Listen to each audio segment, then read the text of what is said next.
going on, Moon King? I'm Matt, and this is Dumb Money. So you could say it was a quiet day in Ape Nation. I mean, not really much happened. GME dropped $1, which isn't much on a $200 plus stock. AMC gained 3 cents, so pretty much neutral. I guess you could say things were all quiet and calm on the battlefront. So in this video, I want to take this moment of calmness to really hone in on one particular trading strategy, one particular trading technique that I think could help a lot of you. Of course, I'll be going over the short interest, the technical breakdown, and all that stuff, so you can be apprised of what to look for tomorrow. But here, I want to just take this brief moment to maybe dive into some other interesting things that could help some of you apes out there. So let's hop right into it. First, I do want to address this piece of FUD. This was posted on Seeking Alpha from this guy, Gary Gordon. Once again, like whenever you post something like this, an intentional piece of FUD, you just know you're going to go through the social media gauntlet. AMC, an open letter to the apes, the stock market, and reality. Earnings drive stock prices over the long run, even for AMC. So right here, it did not take many words into this overall article for us. We've heard this before. AMC is fundamentally overvalued. I'm betting this guy's a fundamental investor, a fundamental trader, and that's what he's looking for. But we're not arguing that. Ape Nation is not arguing that. We're arguing that this is a short-term swing trade and it's a short squeeze play. This is getting the shorts to cover, which causes the stock to go sky high. It's basically the apes versus the snakes. That's what's going on here. None of us are really arguing that this is what AMC should be at fundamentally. This is, once again, it's a short squeeze play. That's what we are looking for. We all are very well aware, no matter what AMC comes up to, it's going to come back down to reality. You can't trade out of fundamentals for like an extended period of time. Like that's not where you're going to rest. This is a blip on the radar, and we're trying to make a mass money while that happens and also send a message to Wall Street. That's what's going on. You can look through this. I mean, as soon as you see something like this, I don't think you should automatically write it off. Read through it. See if there's some validity in the argument. For me, not much, because it was a fundamental analysis. And for me, this isn't a fundamental trade. So any fundamental analysis, it's really not worth much, in my own opinion, the way I'm handling this situation. And also, it is worthwhile to point out at the bottom here, he's basically arguing for his own position. We are short AMC. So of course he's going to argue that it should go down because he has money on the line that it's going to go down. It's the same way that I argue AMC should go up because of a short squeeze. That's my reasoning. But yeah, it's because I'm long on AMC. I want it to go up so I can make more money. So I really wouldn't pay this too much attention because the guy is short AMC. Of course he wants it to collapse. So I'll go through this very, very quickly just so you have the Ortex update. So today, I thought this was a bit interesting. Borrowed shares on AMC, 12.32 million, and there was a return of 12 million, so the net was 300,000. The net wasn't much. The short interest did go up slightly, which most likely means tomorrow the utilization will go up slightly. But the pure magnitude of these two numbers, I find to be interesting. So first of all, if you look at the price action for the return shares of 12 million. Remember, two return shares, they had to be covered at minimum 2 days ago because of the T2 settlement. You cover your position, you cover your short by buying back into the market, and then 2 days later, you can return them. So if we were to look right here, 2 days ago, there was not really any buying back into AMC. In fact, AMC dropped on that day. We went from 63 all the way down to 53, and then we closed roughly around 55 in that ballpark. But my point is, there was definitely not covering of 12 million shares 2 days ago. So for me, the way I would interpret this is that these shares just weren't short.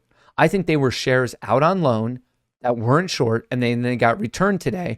And whether it was the exact same player or players that just borrowed them again, or maybe it was a whole new player, but the magnitude of these two numbers, I do think is noteworthy. Once again, I don't think that 12 million we're actually covering. I'm basing that off the fact that 2 days ago, we did not see bullish action, which is what you see when shorts cover.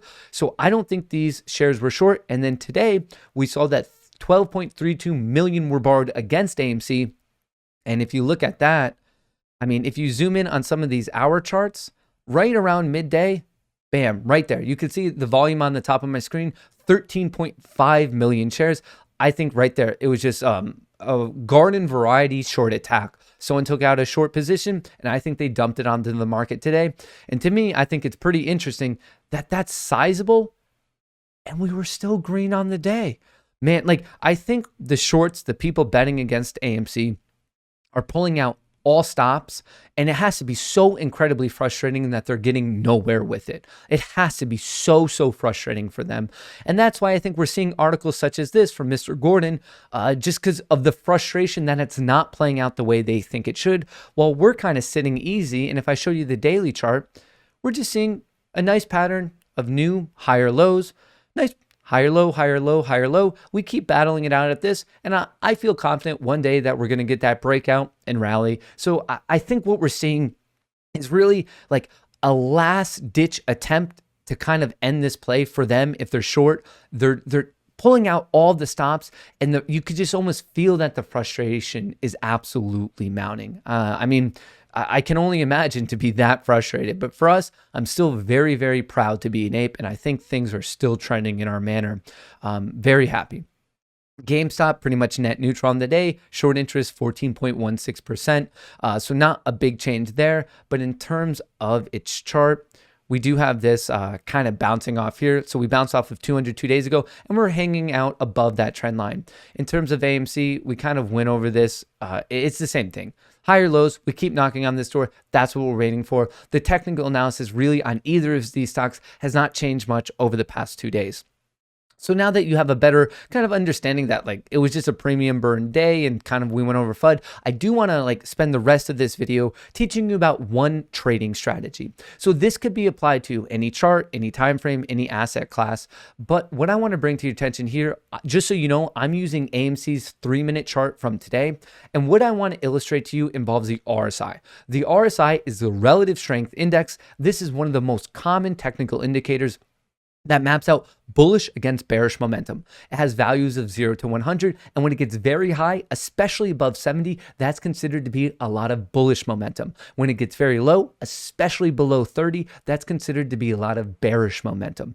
A lot of day traders, swing traders use this for reversion play, as in when it gets very high, such as over here, they look for it to sell off, and when it gets very low, they look for it to bounce, i.e. a reversion play. So what I want to bring to your attention right here is if we look at these two vertical lines, you'll see that AMC actually went lower. It went from roughly 58 down to 57.73. So not the biggest difference. I'm just trying to illustrate the point that if we really zoom in on this, clearly AMC went lower, but what didn't happen, the RSI didn't go lower. The RSI actually went higher. That's a mismatch. The stock price went lower, the RSI went higher. In this scenario, it's referred to as bullish divergence. And what it's telling you psychologically is that there's more buyers here, as in less bearish momentum than there was previously, i.e. buyers are stepping in, and that's commonly indicative of an upcoming bounce. And hey, ding, ding, look at that. We have a higher RSI with a lower price point, and then right from there, the stock did bounce, and it actually continued bouncing all the way up to almost 59. So right there, once again, this is referred to as bullish divergence in the RSI, and yes, the opposite also exists. You can have the stock go higher and the RSI go lower, and then that's referred to as bearish divergence. So I just wanted to throw that out there. Once again, you could apply this to any time frame that you want whenever you see this mismatch in the action. And the good buy signal would pretty much be right when it finally reverses trend. You see the setup, you get in right around here, and then whatever risk point you would want to use. Personally, if I were day trading, and I'm in no way condoning the day trading of AMC, I'm just trying to present one strategy that you could apply to whatever stock on whatever time frame. You could just risk the most recent low then, and then for there, your profit target would be, you could look at technical resistance, you could have a percentage. At that point, the exit's kind of your own decision, and it might change based on the time frame that you're using. I really just wanted to illustrate the potential impact of when you're actually seeing bullish and or bearish divergence in the price action and also through the RSI. So moving forward, I hope that can help at least one of you out there. I hope it helps you make some money. But overall, kind of a quiet day, AMC, GME. As things continue to progress, I would honestly mentally prepare for more and more FUD on a daily basis. Overall, I would love to get your thoughts on AMC and GME in a comment below. If you enjoyed this video, I'd appreciate it if you could drop a like. And if you want to be a member of the Moon Gang, don't forget to hit the subscribe button. From me and Chair, best of luck in the markets.